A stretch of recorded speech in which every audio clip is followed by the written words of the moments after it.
ଆଜ୍ଞା ନମସ୍କାର। ଆପଣ ଗତ ରାତିରେ ଗୋଟେ ସୁସ୍ୱପ୍ନ ଦେଖିଲେ ନା? ଆଉ ସେଇ ସୁସ୍ୱପ୍ନର ଫଳ ଆପଣଙ୍କୁ ଅମୃତ ଫଳ ହବ। କାହିଁକି ନା ଆଜି ଆପଣ ଧନୁ ରାଶି ଉପରେ ମୋ ସହିତ ଦୁଃଖ ସୁଖ ହେବେ ବୋଲି ନିଷ୍ପତ୍ତି ନେଇଛନ୍ତି। ଆମେ ସମସ୍ତେ ଦେଖିଛେ ଧନୁ, ଯିଏକି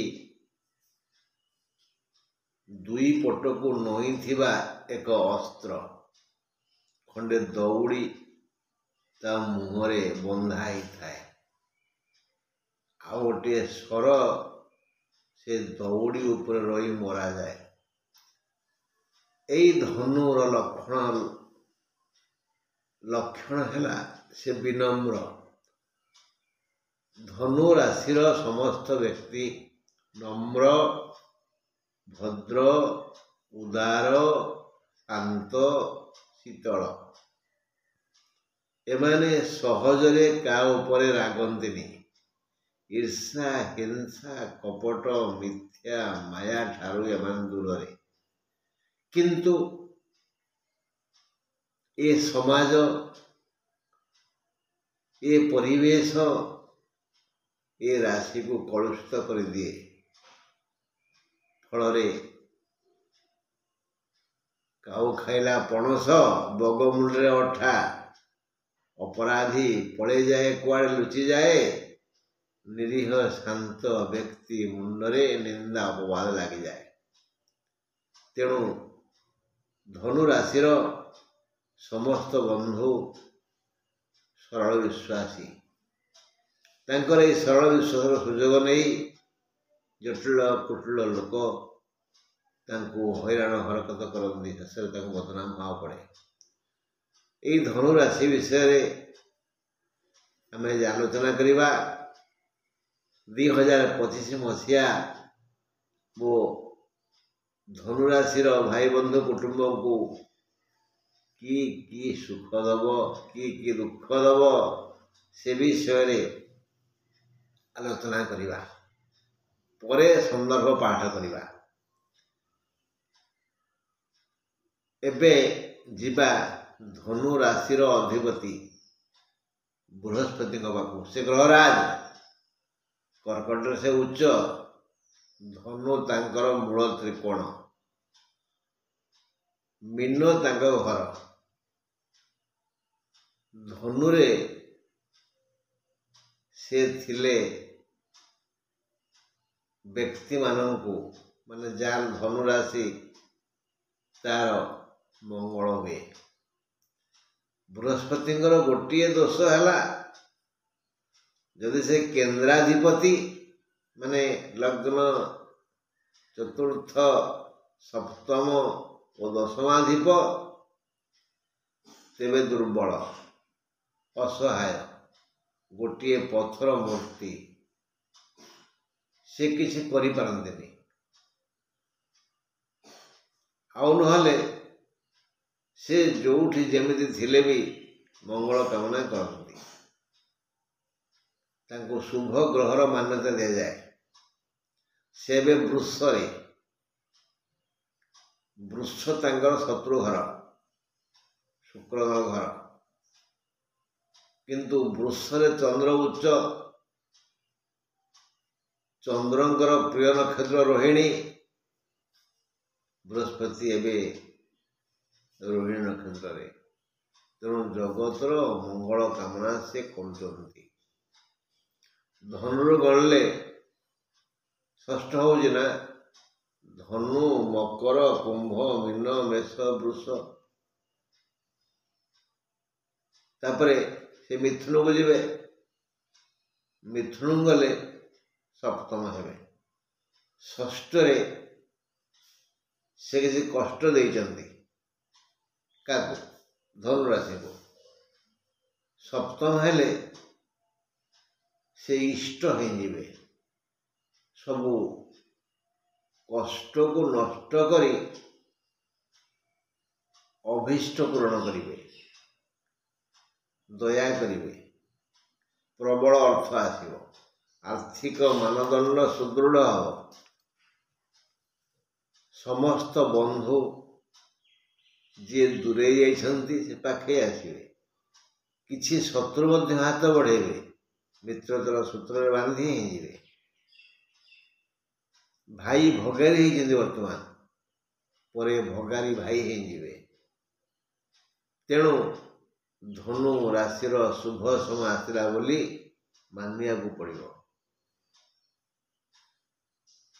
ଧନୁ ରାଶି ଠାରୁ ଗଣିଲେ କୁମ୍ଭ ହେଉଛି 3, ତୃତୀୟ ଶନି, ସେ ଏବେ ମାର୍ଗୀ ରାସ୍ତାରେ ଅଛନ୍ତି, ଧୀରେ ଧୀରେ ଯାଉଛନ୍ତି। 29 ତାରିଖ ମାର୍ଚ୍ଚ ମାସ 25 ମସିହା ଶନିବାର ରାତି 9:40 ସେ ମୀନରେ ପହଞ୍ଚିବେ। ପୂର୍ବଭାଦ୍ର ନକ୍ଷତ୍ରରେ ସିଂହାସନ ପକାଇ ବସିକିରି ଚାରିଆଡ଼କୁ ଦେଖିବେ। ତେଣୁ ସେ ଗଲାବେଳେ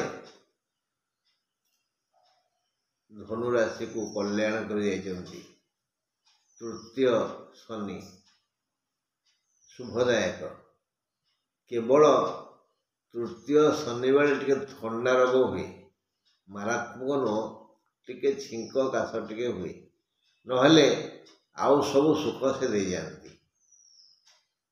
ଭାଇ ବନ୍ଧୁ କୁଟୁମ୍ବଙ୍କୁ ମିଳେଇ ରଖନ୍ତି, ଉଜୁଡ଼ା ସଂସାରକୁ ସଜାଡ଼ି ଦିଅନ୍ତି। କେଉଁ ଦିଗରୁ କି ପ୍ରକାର ଲାଭ ହେବ ସେ ବାଟ ସେ ଖୋଲି ଦିଅନ୍ତି।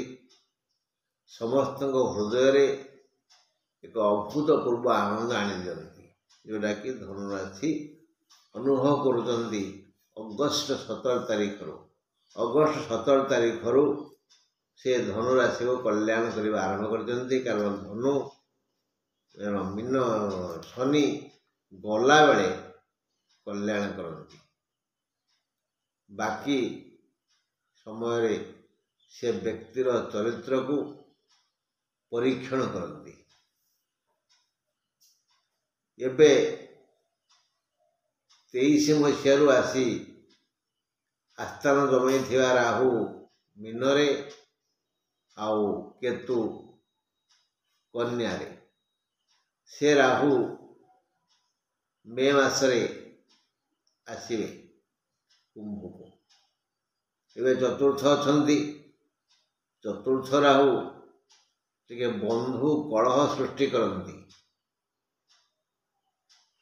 ସୁଖରେ ଦୁଃଖ ଆଣନ୍ତି, ସଜ ଗୌରରେ ପୋକ ଫୁଟାନ୍ତି। କିନ୍ତୁ ସେ ତୃତୀୟ ହେଇଗଲେ ସବୁକିଛି ସୁବିଧା ସୁଯୋଗ ଶାନ୍ତି ଆନନ୍ଦ ଅଜାଡ଼ି ଦିଅନ୍ତି। ସେ ଗୋଟେ ମନୁଆ ଗ୍ରହ, ତାଙ୍କୁ ତମ ଗ୍ରହ କୁହାଯାଏ। 18 ମାସ ପର୍ଯ୍ୟନ୍ତ ସେ ଧନୁରାଶିକୁ ସୁଖ ଡୋଳିଲେ ଝୁଲେଇବେ। ସମସ୍ତ ଶତ୍ରୁଙ୍କୁ ପଦାନ୍ୱିତ କରିବେ। ଯେଉଁ ବ୍ୟକ୍ତି ଧନୁ ସହିତ ବିଶୃଙ୍ଖଳା ସୃଷ୍ଟି କରୁଥିଲେ ସେ ଗୋଡ଼ିରେ ତାଙ୍କ କାନକୁ ମୋଡ଼ିବେ। ଧନୁରାଶିର ବିଶେଷ ମଙ୍ଗଳ ହେବ। ଏବେ ଅଛନ୍ତି ସେ କନ୍ୟାରେ, କିଏ? କେତୁ। ବୋଲେ ଧନୁ, ମକର, କୁମ୍ଭ, ମୀନ, ମେଷ, ବୃଷ, ମିଥୁନ, କର୍କଟ, ସିଂହ, କନ୍ୟା ଦଶମରେ ଅଛନ୍ତି ନା? ହଁ, ଦଶମ କେତୁ ପ୍ରବଳ ଅର୍ଥ ଦେଇଥାନ୍ତି। ଧନୁରାଶି ଲୋକମାନେ ଯେଉଁ ପ୍ରକାର ଅର୍ଥକୁ ଏବେ ଖର୍ଚ୍ଚ କରି ମଜା କରୁଛନ୍ତି, କେତୁଙ୍କ ପାଇବ। କେତୁ ୟା ବର୍ଷ ସିଂହକୁ ପଳେଇଯିବେ। ଯେମିତି କୁମ୍ଭ ରାହୁଙ୍କର ମୂଳ ତ୍ରିକୋଣ, କୁମ୍ଭରେ ରହିଲେ ସେ ମନ ଇଚ୍ଛା ଦେଇ ଚାଲନ୍ତି ସୁଖ ଶାନ୍ତି, ସେମିତି ସିଂହକୁ ଗଲେ କେତୁ ବି ଅଜାଡ଼ି ଦିଅନ୍ତି। ୟା ଛଡ଼ା ରବି ଯାହାଙ୍କ ନାଁରେ ମାସ ନାମିତ ହୁଏ, ଯିଏ ମାସାଧିପତି, ସେ ତୃତୀୟ, ଷଷ୍ଠ, ଦଶମ, ଏକାଦଶ ହେଲେ ସମସ୍ତ ମାଙ୍ଗଳିକ କାର୍ଯ୍ୟ ଘରେ ହୁଏ। ଆମେ କହୁ ରବି ଶୁଦ୍ଧି ହେଲେ ଯୋଗାଡ଼ କରୁନୁ, କ'ଣ ଜୋଇଁଟା ଆସି ତୋ ଘରେ ପଶିଯିବ କିରେ, ନା ଖୋଜାଖୋଜି କରିବୁ, ବା କିଏ କ'ଣ ତା ଝିଅକୁ ଆଣି ତୋ ଘରେ ବାନ୍ଧି ଦେଇଯିବ, ମୋ ଝିଅକୁ ବୋହୂ କରି ନିଅ ବୋଲି ଖୋଜୁନୁ। ମାନେ ଏ ସମୟରେ ଘରେ ମାଙ୍ଗଳିକ କାର୍ଯ୍ୟ ହୁଏ, ବିବାହ, ବ୍ରତ, ଘର ପ୍ରତିଷ୍ଠା, କାନଫଡ଼ା। ଆଉ କେହି ଭାଗ୍ୟବାନ ବ୍ୟକ୍ତି ସଞ୍ଚିତ ଅର୍ଥରେ ଘର କରନ୍ତି, ଜମି କିଣନ୍ତି, କୂଅ ଖୋଳନ୍ତି, ବଗିଚା ଉପବନ ତିଆରି କରନ୍ତି ଇତ୍ୟାଦି। ଇଏ ଗଲା ଆଲୋଚନା। ହେଲେ ଏସବୁ କେଉଁ ଦିନ କେତେ ତାରିଖରେ କେତେବେଳେ ଘଟିବ, ଆସନ୍ତୁ ଦେଖିବା କ'ଣ ଲେଖିଛନ୍ତି ପଣ୍ଡିତେ। ଧନୁ ରାଶି ଏକ ଭଦ୍ର ଓ ନମ୍ର ତଥା ନରମ ରାଶି। ଏ ରାଶିର ବ୍ୟକ୍ତିମାନେ ନମ୍ର, ଭଦ୍ର, ଉଦାର, ଦେବ ବ୍ରାହ୍ମଣ ଭକ୍ତ ହୋଇଥାନ୍ତି। ଏମାନେ ଲଘୁଜନକୁ ଯେତିକି ଆଦର ଓ ସ୍ନେହ କରନ୍ତି, ଗୁରୁଜନକୁ ସେହିଭଳି ଭକ୍ତି ଓ ସମ୍ମାନ ଦେଇଥାନ୍ତି। କଳିଯୁଗ ହେତୁ ଏହି ରାଶି ପ୍ରତି ଈଶ୍ୱରଙ୍କର କରୁଣା ଅଗଣା ଥାଏ। ବୃହସ୍ପତିଙ୍କର ଏ ଘର ମୂଳ ତ୍ରିକୋଣ। କର୍କଟ ବୃହସ୍ପତିଙ୍କର ଉଚ୍ଚ ଘର। ଏବେ ଗୁରୁ ବୃଷରେ, ଧନୁ ପାଇଁ ଷଷ୍ଠ, ଅଶୁଭ। ମେ ଶେଷ ସପ୍ତାହରେ ଗୁରୁ ମିଥୁନକୁ ଯିବେ, ସପ୍ତମ ହେବେ। ସପ୍ତମ ଗୁରୁ ପ୍ରବଳ ଧନ ଦେଇ ଖୁସି କରିଥାନ୍ତି।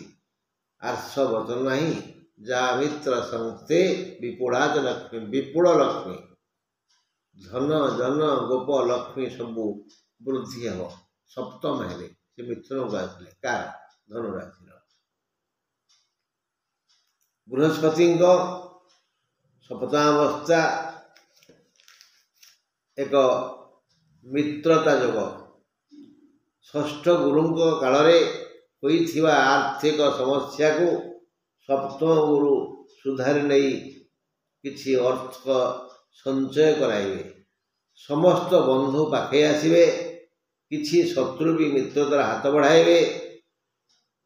ସରିଲା ଗୁରୁଙ୍କ କଥା। ଶନି ଏବେ କୁମ୍ଭରେ। ସେ 29/3/25 ଶନିବାର ରାତି 9:40 ମୀନକୁ ଯିବେ। ଏବେ ତୃତୀୟ ଅବସ୍ଥାରେ ଥାଇ ବିଶେଷ ମଙ୍ଗଳ କାମନା କରି ଆସୁଛନ୍ତି। ଆର୍ଥିକ, ମାନସିକ, ଶାରୀରିକ, ପାରିବାରିକ ସୁଖ ବୃଦ୍ଧି କରିଛନ୍ତି।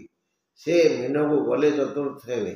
ଫଳରେ ବନ୍ଧୁ ଓ ଭାଇ ସମ୍ପର୍କ ଉଜୁଡ଼ିଯିବ, ଦୁର୍ବଳ ହେବ। ଦାମ୍ପତ୍ୟ ସୁଖରେ ଏକ ଧକ୍କା ଆସିବ। ଏଣୁ ଦଶରଥ କୃତ ଶନି ସ୍ତୋତ୍ର ପଢ଼ନ୍ତୁ ବା ରାମ ରକ୍ଷା କବଚ 2 ଓଳି ପଢ଼ନ୍ତୁ ବା ଶୁଣନ୍ତୁ, ମଙ୍ଗଳ ହେବ। ତାପରେ ରାହୁ ଏବେ ମୀନରେ। ସେ 28/11/23 ମୀନକୁ ଆସିଥିଲେ। ସେଇଦିନ ବି କେତୁ ଚଳନ ହେଇଥିଲା। ହାରାହାରି 18 ମାସ ପରେ ବକ୍ର ଗତିରେ ରାହୁ କୁମ୍ଭକୁ ଓ କେତୁ ସିଂହକୁ ଯିବେ। 28/5/25 ଚତୁର୍ଥ ରାହୁ ସନ୍ତାନ ସନ୍ତତିଙ୍କୁ ଦୁଃଖ ଦେଇଥାନ୍ତି। ମାତ୍ର କେତୁ ଏକାଦଶ ଫଳ ଦେଇଥିଲେ। ଏବେ ସିଂହକୁ ଯିବେ ବକ୍ର ଗତିରେ, ଦଶମ ହେବେ। ସିଂହ ରାଶି କେତୁଙ୍କର ମୂଳ ତ୍ରିକୋଣ। ସେଠାକୁ ଗଲେ କେତୁ କର୍ମକ୍ଷେତ୍ରରେ ଶୃଙ୍ଖଳା ରକ୍ଷା କରିବେ। ରାହୁ ବକ୍ର ଗତିରେ କୁମ୍ଭକୁ ଆସିବେ, ତୃତୀୟସ୍ଥ ହେବେ। 18 ମାସ କୁମ୍ଭରେ ରହିବେ। ଏଣୁ ଧନୁ ରାଶିର ବ୍ୟକ୍ତି ସମୁଦାୟ ଏହି ମନୁଆ ଗ୍ରହଙ୍କର କଲ୍ୟାଣ ଲାଭ କରିବେ। ପୂର୍ବରୁ ଥିବା ସମସ୍ତ କଳହର ସମାପନ ହେବ। ସମସ୍ତ ଶତ୍ରୁ ମିତ୍ର ପରି ବ୍ୟବହାର କରିବେ। ଧନ, ମାନ, ଯଶ ପ୍ରଭୃତି ସହଜରେ କରଗତ ହେବ। ଏବେ ରବି ଜୁନ 14ରୁ ଫେବୃଆରୀ 13 ଯାଏ ତୃତୀୟ ହେବେ। ମେ 16ରୁ ଜୁନ 15 ଯାଏ ଷଷ୍ଠ ହେବେ। ସେପ୍ଟେମ୍ବର 16 ଅକ୍ଟୋବର 15 ଯାଏ ଦଶମ ହେବେ। ଅକ୍ଟୋବର 15ରୁ ନଭେମ୍ବର 16 ଯାଏ ଏକାଦଶ ହେବେ। ରବି ତୃତୀୟ ଷଷ୍ଠ ଦଶମ ଏକାଦଶ ହେଲେ ରବିଙ୍କର ଶୁଦ୍ଧତା ଆସେ। ଜାତକର ମାଙ୍ଗଳିକ କାର୍ଯ୍ୟ ହୁଏ। ଜାନୁଆରୀ 14ରୁ ଫେବୃଆରୀ 14 ଯାଏ ରବି ତୃତୀୟ ହେଲେ ପାରିବାରିକ ସାମାଜିକ ସମସ୍ୟାର ସମାଧାନ ହୋଇଯିବ। ଉଜୁଡ଼ା ସଂସାର ସଜାଡ଼ି ହୋଇଯିବ। ସେ ମେ 16ରୁ ଜୁନ 15 ଯାଏ ଷଷ୍ଠ ହେବେ। ରବି ଷଷ୍ଠ ହେଲେ ଶାରୀରିକ ମାନସିକ ଓ ଆର୍ଥିକ ଶାନ୍ତି ମିଳିଥାଏ। ଋଣ ଶୁଝି ହୋଇଥାଏ। ରୋଗ ଭଲ ହୋଇଥାଏ। ଶତ୍ରୁ ଆସି ଶରଣ ପଶେ। ଆର୍ଥିକ ମାନଦଣ୍ଡ ସୁଦୃଢ଼ ହୁଏ। ରବି ସେପ୍ଟେମ୍ବର 16ରୁ ଅକ୍ଟୋବର 15 ଯାଏ ଦଶମ ହେବେ। ରବି ଦଶମ ହେଲେ କର୍ମକ୍ଷେତ୍ରରୁ ଭଲ ଆୟ ହୁଏ। ଆୟ ଅଧିକ ହୁଏ। ଲାଭ ପ୍ରବଳ ହୁଏ। ତେଣୁ ବ୍ୟବସାୟୀ କୃଷକ ଚିକିତ୍ସକ ସୈନିକ ଆଇନଜୀବୀ ପ୍ରଭୃତି ବଡ଼ ବଡ଼ ବୃତ୍ତି କରୁଥିବା ବ୍ୟକ୍ତିମାନଙ୍କର ବିଶେଷ ମଙ୍ଗଳ ହେବ। ଆଉ ଅନ୍ୟାନ୍ୟ ଛୋଟକାଟିଆ ବ୍ୟବସାୟ କରୁଥିବା ଲୋକମାନଙ୍କର ମଧ୍ୟ ଆର୍ଥିକ ଉନ୍ନତି ହେବ। ସମ୍ମାନ ବଢ଼ିଯିବ। ଆଦର ଓ ସ୍ନେହ ମିଳିବ। ବ୍ରତ ବିବାହ ଆଦି ଶୁଭ କାର୍ଯ୍ୟ ହେବ। ରବି ଧନୁ ପାଇଁ ଅକ୍ଟୋବର 15ରୁ ନଭେମ୍ବର 16 ଯାଏ ଏକାଦଶ ହେବେ। ଏକାଦଶ ରବି ସବୁ ପ୍ରକାର ଲାଭ ଆଣିଥାନ୍ତି। ଧନ ମାନ ସନ୍ତାନ ବନ୍ଧୁ ଆଦି ବୃଦ୍ଧି ହୋଇଥାଏ। ସମସ୍ତ ବୃତ୍ତିର ବିକାଶ ହୁଏ।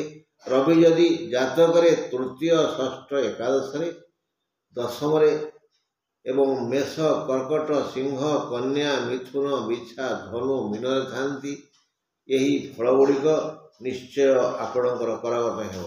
25 ମସିହା ଧନୁ ରାଶି ପାଇଁ ବିଶେଷ ସୁଖ ଦେବ। 80 ଭାଗ ଲାଭ ଆଉ 20 ଭାଗ କ୍ଷତି ହେବ। ଧନୁରାଶିର ବିଶେଷ ମଙ୍ଗଳ ହେବ। ବନ୍ଧୁ ଆଜି ପାଇଁ ଏତିକି।